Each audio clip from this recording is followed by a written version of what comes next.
Hello everyone, it's Michelle Lupton here to show you how I made a couple of cards using a couple of our mixed media products. So I'm going to be using paper Glitz.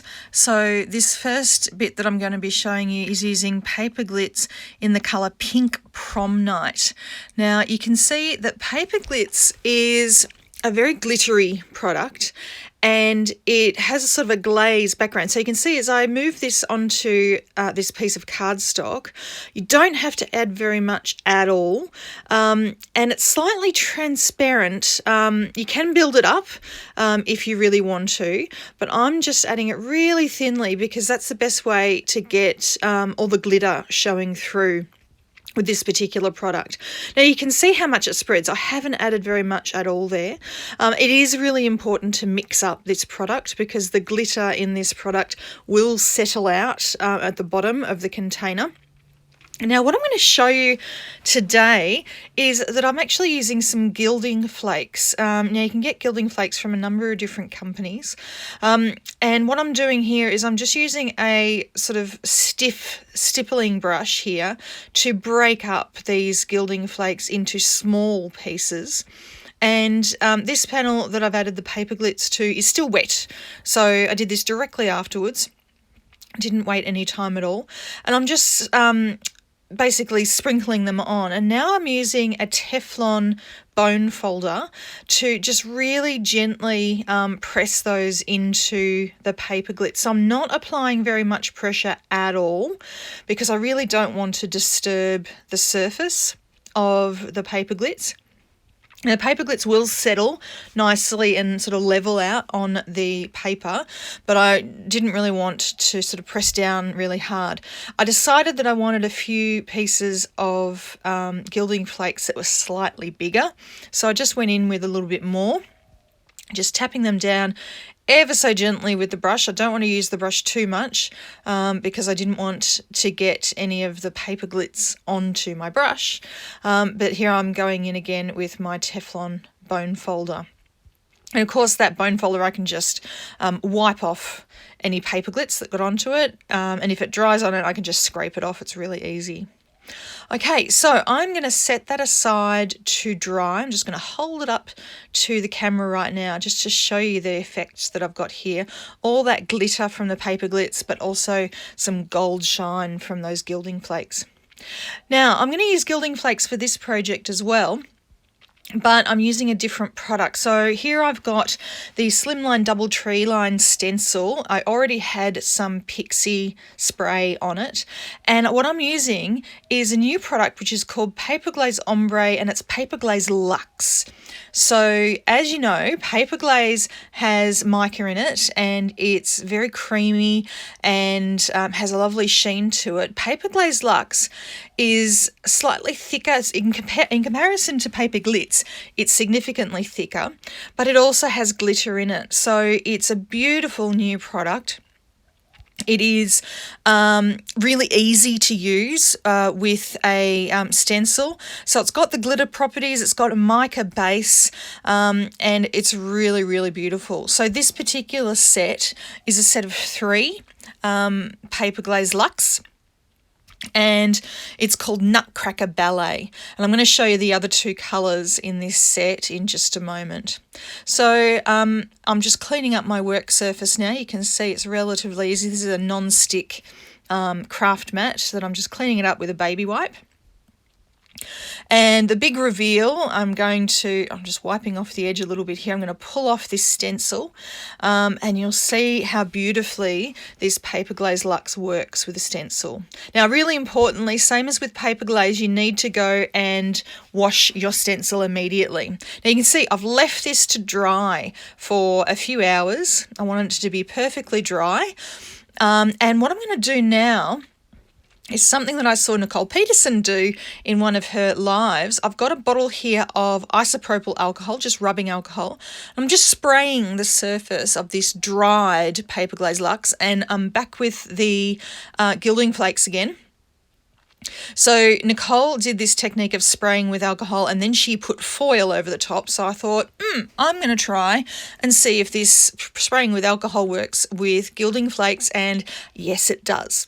So again, I'm spraying with alcohol over the top again after I've put down those Gilding Flakes. Excuse my little pulling out the drawer there. And yet again, I've got my Teflon bone folder just to push those Gilding Flakes into this Paper Glaze Lux. So I'm just going to wipe off these little stray bits of Gilding Flakes from the top and make sure the others are patted down and I don't have too much alcohol sitting on the top.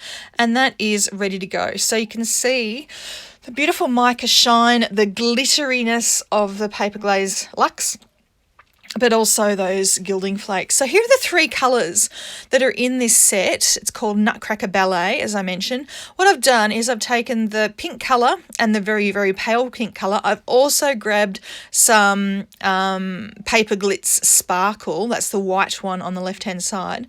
I'm just mixing them with a little bit of water from my spray bottle.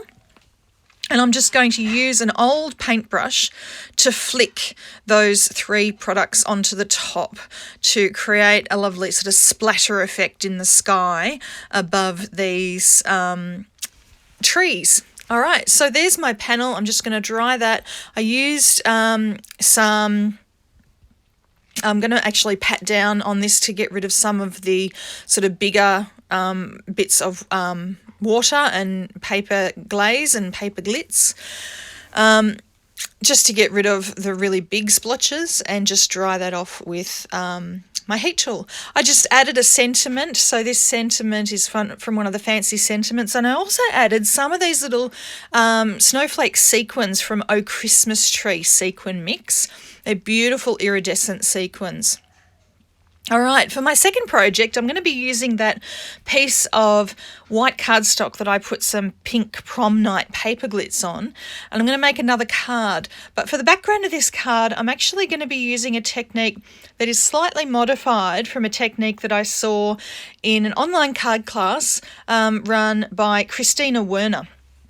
So what she did was create a chevron effect with pieces of cardstock. So I've modified her technique slightly here. So I'm starting with a fold that gives me a 45-degree angle on this piece of cardstock. I'm putting down my first piece of coloured cardstock. And then I'm just going to keep on adding this coloured cardstock in order. So I've got 4 different colours of cardstock, sort of a dark pink, a mid pink, a pale pink and a white. I'm just going to keep on adding them all butted up against each other so they're all at a 45-degree angle. I'm cutting off the excess, and I can actually use some of those pieces on the end that I've cut off. Then I'm going to cut that panel in half and cut off the excess again. So I've got 2 approximately squares. I'm going to label the back so that I know that I'm going to cut one vertically and one horizontally. And that will allow me to create the chevron pattern. All right, so for each of these panels, I'm just cutting as my little lines have told me, which are either vertical or horizontal. Of course, they're both vertical now because I've put them in my paper trimmer, but I'm keeping those in separate piles. So I want to make sure they're in separate piles because when I add them together, which you'll see right now, I'm going to be adding them alternately. So I'll take one piece from one pile and then the next piece will be from the next pile. So I can't take credit for this technique at all. This idea came from Christina Werner, as I said. But it gives a really cool effect. And she did a few different variants of this in her class. All right, so you can see I'm just lining it up so that the colours don't actually match from one section to the next. And I eventually got this huge big panel. So I actually used this panel on quite a few different cards. Just going to cut off the excess at the top here, and eventually I'll have a little panel that I can stamp on. Now here's my panel of paper glitz with the Gilding Flakes on it. I'm going to be using these dies from Dear Family dies, which are from the latest release. going to be cutting these deer from this panel of paper glitz, but I'm also going to be cutting 4 of each from just white cardstock. So you see I've got a huge big pile of die cuts here. And I'm then going to just glue them together so that each one is going to be 5 pieces of cardstock thick. So 4 white pieces and then the pink and gold piece on top. Don't worry, I've cut out all the gluing together so you don't have to watch me glue all of these deer together. But it was relatively easy. It didn't take me very long at all. All right, so I've got my deer. They're ready to go. I've got my background panel, but I'm going to add a little bit to this. I'm actually going to be using this Autumn Field Seamless stamp to add some white embossing, just to add a little bit more detail to this panel. So the seamless stamps, if you've never used one of the seamless stamps, they're really, really cool.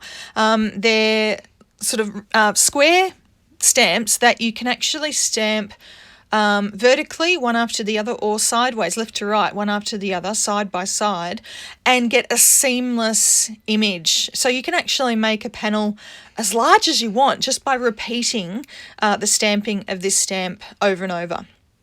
So the top edge lines up with the bottom edge, if you get my drift, but you'll see what I mean while I do this. So I'm just using some Versamark ink here to ink this up. I want to make sure it is really well inked up. Because this panel is made up of lots of different pieces, I'm actually going to ink up the stamp twice and make sure I've covered it really well with ink, because I want to make sure that the ink gets into the little sort of nooks and crannies where those pieces of cardstock join. I don't want to miss any pieces. All right, so now I've got some white embossing powder. And I'm just going to add that on, tip off the excess, make sure I don't have any sort of fingerprints there. And then I'm going to heat set it. Okay, so there's my heat tool. Just give it a bit of a zap. And you can see I'm lining this up with the bottom edge. So the bottom edge of where I've already stamped is going to line up with the top edge of the stamp. And you can see I need to get my head right over my Misty stamping tool to make sure I'm lining it up perfectly. It's not that difficult to do. And then I'm going to do the same thing with this bottom edge, make sure it's inked up really well, double stamp it there, and then add some more white embossing powder and heat set that. If my magnets will agree with me. My magnets were being a little bit recalcitrant there. All right, so that panel is done. Now I'm taking this sentiment from this stamp set called Winter Has Come to Town, and I've just stamped this onto a piece of cardstock that matches some that I've used in the background panel. I cut the background panel so I could just slot my sentiment in to the middle there, and I'm just going to cut the edge of that sentiment so it's a little banner. So find my little scissors here and just cut a little banner there. And then I'm going to adhere my deer family on top of that panel and sort of like they're standing on that sentiment banner. And that's the card for today. So I hope you enjoyed seeing me use both the Paper Glitz Pink Prom Night and the Paper Glaze Lux in Nutcracker Ballet, and see that you can actually use Gilding Flakes with both of these products if you want. Both of the products stand up well in their own right, but if you want to add that extra little bit of shine, you can do it. And I've just shown you 2 different techniques to do that. All right, thank you very much for watching, and we'll see you next time. Bye.